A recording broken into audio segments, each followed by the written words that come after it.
план бегства.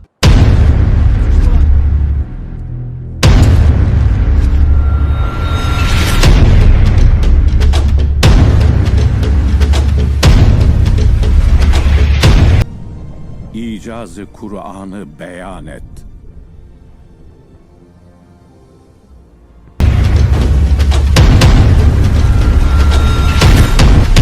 نترسم برام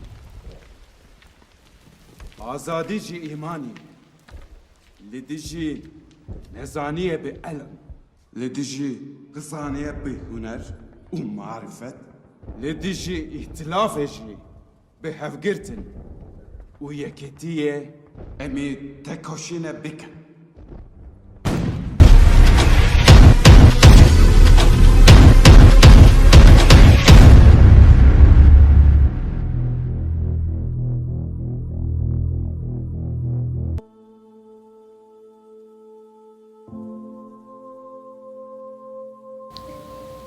Dunia Islam memiliki sejarah pemikiran yang bergelimang.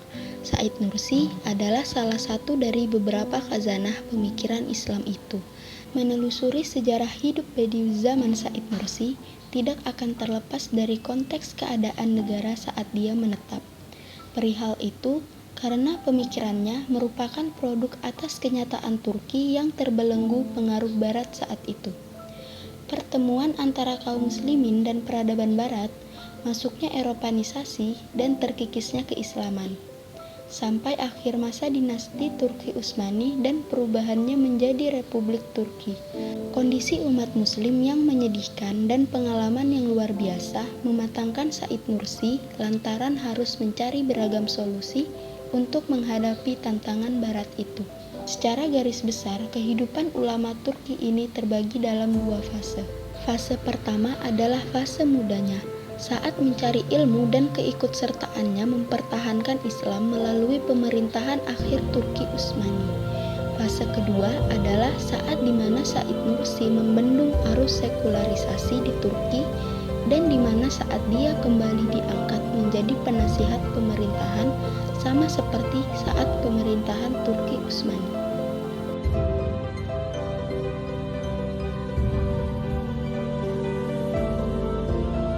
Said Nursi salah satu pemikir Islam kontemporer yang cemerlang. Dia dilahirkan pada 1293 Hijriah atau 1876 Masehi dengan nama Said bin Mirza. Said Nursi berasal dari desa Nurs, yaitu salah satu perkampungan Khaizan di wilayah Bitlis yang terletak di sebelah timur Anatolia. Sebuah perkampungan yang indah karena letak geografisnya dikelilingi gunung-gunung dan damai karena dihuni penduduk yang religius. Ayahnya bernama Mirza, ibunya bernama Nuriye, seorang perempuan yang tidak pernah meninggalkan sembahyang tahajud, kecuali dalam keadaan uzur, dan selalu memastikan dirinya dalam keadaan berwudu ketika hendak menyusui anak-anaknya. Said Nursi mendapat didikan pertama dari keluarganya sendiri, sebagaimana putra-putri ulama pada masanya. Said Nursi dipengaruhi oleh didikan karakter orang tuanya. Ketegasan ayahnya membentuk sifat disiplin dan istiqomah, sedangkan kelembutan dan keibuan Nuriye menanamkan sifat kasih sayang ke dalam diri Said Nursi. Said Nursi merupakan anak keempat dari kedua mempelai yang berasal dari suku Kurdi. Said Nursi mulai mencari ilmu sejak umur 9 tahun. Kegemarannya dalam menuntut ilmu membuatnya mudah menguasai banyak ilmu pengetahuan. Hal ini kemudian melatar belakangi keseringannya berpindah belajar dari suatu tempat ke tempat yang lain. Adapun tempat yang pernah disinggahi untuk menuntut ilmu adalah Tauk, Birmis, Nursin, Arfas, Muks, Gewas, dan Buyazet. Di berbagai tempat ini, Said Nursi bertemu dengan guru-guru yang mempengaruhinya dalam keilmuan. Di antaranya adalah Syekh Muhammad Amin Afandi, Syekh Sayyid Nur Muhammad, Syekh Muhammad Al-Jalali, Syekh Muhammad Al-Kafrawi, Syekh Abdul Al-Rahman, Syekh Fahim, Mulla Abdullah, Mulla Al-Sauran, dan Mulla Fatullah. Ketika berumur 16 tahun, Said Nursi hafal dan menguasai kitab-kitab turas atau kitab-kitab kuning, seperti Jam'ul Al-Jawami, Syarh Al-Mawafiq, Risalah Asy-Syamsiyah, dan beberapa kitab turas lainnya. Tidak hanya di ilmu agama, Said Nursi juga mampu menguasai ilmu-ilmu modern seperti sejarah, geografi, matematika, geologi, fisika, kimia, astronomi, dan filsafat. Perihal ini kemudian yang melatar belakangi Said Nursi diberi gelar Badi'uz Zaman sebagai bentuk pengakuan ulama dan para ilmuwan di Turki terhadap kegemilangannya dalam menguasai segala macam keilmuan. Dengan kedalaman ilmu yang beliau capai, kemudian Badi'uz Zaman Said Nursi berkeinginan untuk mengajarkan, mengembangkan, dan memadukan antara ilmu agama dengan ilmu-ilmu modern kepada umat Islam khususnya di Turki.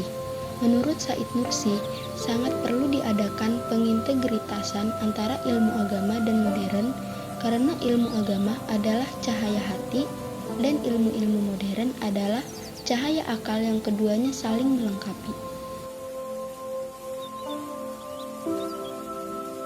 Setelah demikian, Said Nursi benar-benar berusaha untuk merealisasikan cita-citanya untuk memadukan antara ilmu modern dan agama.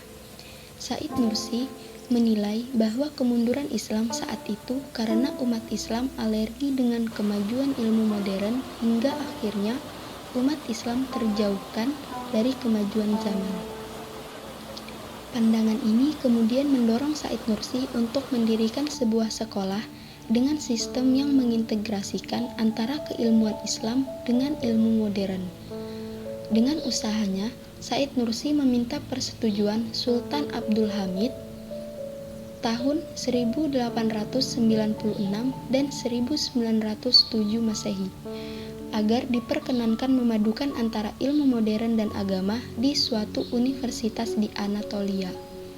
Namun, keinginan tersebut tidak dikabulkan Sultan Abdul Hamid. Said Nursi hidup dan berkembang di akhir pemerintahan dinasti Turki Utsmani.